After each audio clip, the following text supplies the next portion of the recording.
ഇപ്പോൾ യഥാർത്ഥത്തിൽ ഈ കുട്ടിയെ ആദ്യമായി ട്രെയിനിൻ്റെ ബോഗിയിൽ കണ്ടെത്തിയ മലയാളി സമാജത്തിൻ്റെ പ്രതിനിധി കെ ഹരിദാസ് നമുക്കൊപ്പം തത്സമയം ചേരുകയാണ്. Haridas, good morning. ആദ്യമേ തന്നെ നിങ്ങൾക്കും മലയാളി സമാജം പ്രവർത്തകർക്കും ഒരു വലിയ സന്തോഷവും താങ്ക്സും പറയുന്നു.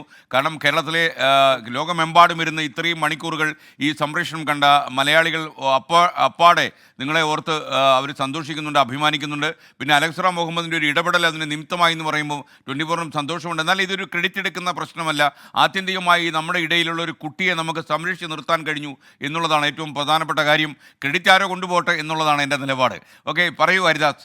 താങ്കളുമായിട്ട് കുറച്ചു കാലമായിട്ട് അലക്സിന് ബന്ധമുണ്ടെന്ന് എനിക്കറിയാം. പറയൂ വിവരങ്ങൾ. അതെ അതെ അതെ ഗുഡ് മോർണിംഗ്. ഗുഡ് മോർണിംഗ് സാറേ. വളരെ വളരെ സന്തോഷം. അതായത് നമുക്ക് ആദ്യം മറ്റേ അനുസരിച്ചിട്ടാണ് അലക്സ് ഒരു 7:30 ആകുമ്പോഴാണ് വിളിക്കുന്നത് വൈകിട്ട്. അപ്പൊ അലക്സ് ഇങ്ങനെ ഒരു ആവശ്യം പറഞ്ഞ ഉടനെ ഞങ്ങള് ശരി ചെയ്യാം. ഞാനൊരു 10-20 കിലോമീറ്റർ ഇപ്പുറത്താണ് താമസിക്കുന്നത്. എന്നാലും ഞാൻ പോയിട്ട് ട്രൈ ചെയ്യാന്നുള്ളൊരു ഇത് പറഞ്ഞു. അത് പറഞ്ഞതിന്റെ അടിസ്ഥാനത്തിൽ ഞങ്ങളുടെ മലയാളി സമാജത്തിലെ കേരള കലാസമിതി എന്നുള്ള വിശാഖപട്ടണത്തെ അസോസിയേഷന്റെ ഭാരവാഹികളെല്ലാം എല്ലാവരെയും വിളിച്ച് കുറച്ച് 10-15 പേര് ചേർന്ന് ഞങ്ങൾ പോയി അലക്സ് പറഞ്ഞ പോലെ തന്നെ 3 വിഭാഗമായിട്ട് ഞങ്ങൾ തെരച്ചിൽ നടത്തി. ആ ഒരു അലക്സ് തന്ന ക്ലൂവിന്റെ അടിസ്ഥാനത്തിലാണ് നമ്മൾ അൺറിസർവ്ഡ് കമ്പാർട്ട്മെന്റ് ബേസ് ചെയ്തിട്ട് സെർച്ച് ചെയ്യാൻ തുടങ്ങിയത്. ആ സെർച്ച് ചെയ്തപ്പോൾ അത് ഭാഗ്യവശാൽ അത് 3ാമത്തെ കമ്പാർട്ട്മെന്റിൽ അത് എൻ്റെ കയ്യിൽ തന്നെ കുട്ടിയെ കിട്ടി എന്നുള്ളതിൽ വളരെ സന്തോഷം അറിയിക്കുന്നു. ഹരിദാസ്, താങ്കൾ ചെയ്ത ഏറ്റവും വലിയ നല്ല കാര്യം എന്താണെന്ന് ചോദിച്ചാൽ, ഒരുപക്ഷേ നമ്മുടെ അലക്സ് റാം ഇപ്പോൾ അല്പം മുമ്പ് സൂചിപ്പിച്ചതുപോലെ ഈ കുട്ടിയെ അവകാശപ്പെട്ട ആ സ്ത്രീകൾ ഉണ്ടായിരുന്നല്ലോ ട്രെയിനിൽ, ആ സ്ത്രീകളുടെ കയ്യിലെങ്ങാനും പോയി ഈ കുട്ടി പെടുകയായിരുന്നെങ്കിൽ നമുക്ക് ആലോചിക്കാൻ പറ്റാത്ത ലെവലിലേക്ക് ഈ സംഭവം മാറിപ്പോയേനെ. എന്തായാലും അന്ത്യ നിമിഷത്തിൽ, വളരെ നിർണായകമായൊരു നിമിഷത്തിൽ ഹരിദാസിനും മറ്റ് മലയാളി പ്രവർത്തകർക്കും അവിടെ ഇടപെടാൻ കഴിഞ്ഞു എന്നുള്ളത് വളരെ അഭിമാനകരവും സന്തോഷകരവുമായ കാര്യമാണ്. കാരണം നിങ്ങളൊരു ഒരു പോലീസ് ഓഫീസറുടെ ഇരുത്തമെന്നൊരു പോലീസ് ഓഫീസറുടെ കൃത്യതയോടെ ആ സ്ത്രീകളെ അതിൽ നിന്ന് പിന്തിരിപ്പിക്കുകയും ആ കുട്ടിയെ വീണ്ടെടുക്കുകയും ചെയ്തു. അതിന് നിങ്ങൾക്കൊരു പ്രത്യേക താങ്ക്സ് ഉണ്ട് കേട്ടോ. പറയൂ. Okay, thank you. അതെ അതിലാണ് എനിക്കൊരു വലിയൊരു സംശയം വരുന്നത്. ഇവര് ഈ കുട്ടി കിടക്കുന്നത് നമ്മുടെ അൺറിസർവ്ഡ് കമ്പാർട്ട്മെന്റിൽ ലഗേജ് വെക്കുന്ന ഗ്രില്ല് ഇട്ടിട്ടുള്ള ഒരു ഇതുണ്ടാവുമല്ലോ, അതിലാണ് ഈ കുട്ടി കിടക്കുന്നുണ്ടായിരുന്നത്.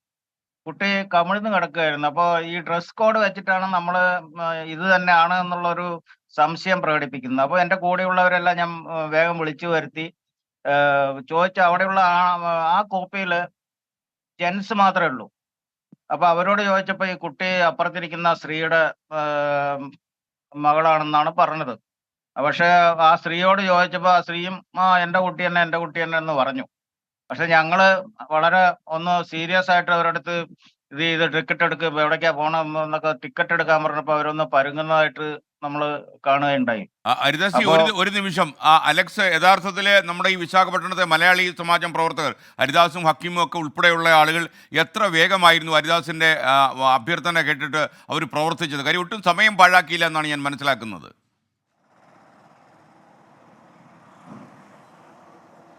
തീർച്ചയായും അങ്ങേയറ്റം സ്പീഡി ആയിട്ടുള്ള ഒരു ഇടപെടൽ അവരുടെ ഭാഗത്തുനിന്ന് ഉണ്ടായി എന്നുള്ളതാണ് ഈ കുട്ടിയെ കണ്ടെത്താൻ സാധിച്ചത്. അതിൽ ഞാൻ ആവർത്തിച്ചു, ഞാൻ ഇന്നലെ രാത്രിയും ഞാൻ എല്ലാ മനുഷ്യരെയും ഞാൻ വിളിച്ച് നന്ദി പറഞ്ഞു, വ്യക്തിപരമായ നന്ദി പറഞ്ഞു, എൻ്റെ സ്ഥാപനത്തിൻ്റെ കീഴിൽ അതായത് 24-ന് നന്ദി പറഞ്ഞു, ഞങ്ങൾ മലയാളികളുടെ നന്ദിയെല്ലാം മനുഷ്യരെ അറിയിച്ചു. ഞാൻ അവരോട് പറഞ്ഞൊരു കാര്യമുണ്ട്, നമ്മൾ മലയാളികളാണ്, നമ്മൾ ഏത് നാട്ടിലാണെങ്കിലും നമുക്ക് ആ ബോധമുണ്ട് എന്നുള്ളത് നിങ്ങൾ തെളിയിച്ചു, അതിൽ അഭിമാനമുണ്ട് എന്ന് ഞാൻ ആ മനുഷ്യരോട് പറഞ്ഞു. അതുതന്നെയാണ്, അത് പറഞ്ഞിട്ട് അവർ ഒരു നിമിഷം പോലും അവർ മാറി നിന്നില്ല എന്നുള്ളതാണ്. അവർ അങ്ങേയറ്റം അവർക്ക് കിട്ടാവുന്ന മലയാളി സമാജം പ്രവർത്തകരെ അവർ കൂട്ടിയോജിപ്പിച്ച റെയിൽവേ സ്റ്റേഷനിലേക്ക് പാഞ്ഞെത്തുന്നു. ഹരിദാസേട്ടൻ പറഞ്ഞ പോലെ അദ്ദേഹത്തിൻ്റെ വീട് അല്ലെങ്കിൽ അദ്ദേഹം താമസിക്കുന്നത് റെയിൽവേ സ്റ്റേഷനിൽ നിന്ന് ഏതാണ്ട് 20 കിലോമീറ്റർ അകലെയാണ്.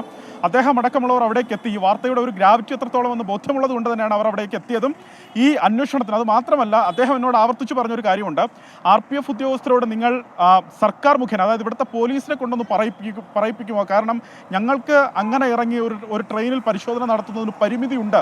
അത് സത്യമാണ്. RPF ഉദ്യോഗസ്ഥരോട് അത്തരമൊരു നിർദ്ദേശം ലഭിച്ചിരുന്നില്ല.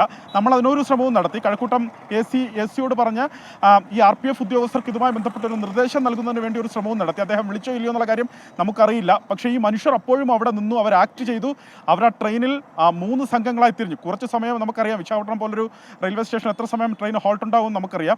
ആ സമയത്തിനുള്ളിൽ അവർക്ക് ആ തിരച്ചിൽ നടത്തണമെന്ന ബോധ്യം ഈ മനുഷ്യർക്കുണ്ടായി, വിശാഖപട്ടണത്തെ എൻ്റെ പ്രിയപ്പെട്ട മലയാളികൾക്കുണ്ടായി. അവർ അവിടെ 3 സംഘങ്ങളായി തിരിഞ്ഞു നിന്ന് കൃത്യമായ ഇടപെടൽ അവർ നടത്തി എന്നുള്ളതാണ്. ആ നടത്തിയ ഇടപെടലാണ് അഭിനന്ദനം അർഹിക്കുന്നത്. അവരാണ് കുട്ടിയെ കണ്ടെത്തിയത്. അവർ കുട്ടിയെ കണ്ടെത്താൻ കാരണമായത് ആ ഫോട്ടോയാണ്. ആ ഫോട്ടോ എടുത്തത് നെയ്യാറ്റിൻകര സ്വദേശി ബബിതയാണ്. ബബിതയ്ക്കും ഞാൻ ഈ സമയത്ത് നന്ദി പറയുന്നു. S K. Okay, Haridas G, ഒരു കാര്യം കൂടി. ശരിക്കും പറഞ്ഞു കഴിഞ്ഞാൽ റെയിൽവേ പ്രൊട്ടക്ഷൻ ഫോഴ്സും റെയിൽവേ അധികാരികളും ഉള്ളൊരു സ്ഥലത്ത് പോയി, നമുക്ക് അധികാരമില്ലാത്തൊരു കേന്ദ്രത്തിൽ പോയിട്ടാണ് നമ്മൾ അത് നിയമപ്രശ്നങ്ങളൊന്നും ഉണ്ടാക്കാതെ തന്ത്രത്തിൽ നിങ്ങൾ ആ കുട്ടിയെ കൂട്ടിക്കൊണ്ടുവന്നതും ആ വനിതാ സ്ത്രീകളെ ഒരു കുരുത്തക്കേട് കാണിക്കാൻ തയ്യാറായിരിക്കുന്ന ഒരു സംഘം സ്ത്രീകളും തയ്യാറായി വന്നിട്ടും അവരിൽ നിന്നൊക്കെ മോചിപ്പിച്ചെടുത്തു. അതിന് നിങ്ങൾക്കൊരു പ്രത്യേക താങ്ക്സ് ഉണ്ട് കേട്ടോ ഹരിദാസ് ജി. Thank you.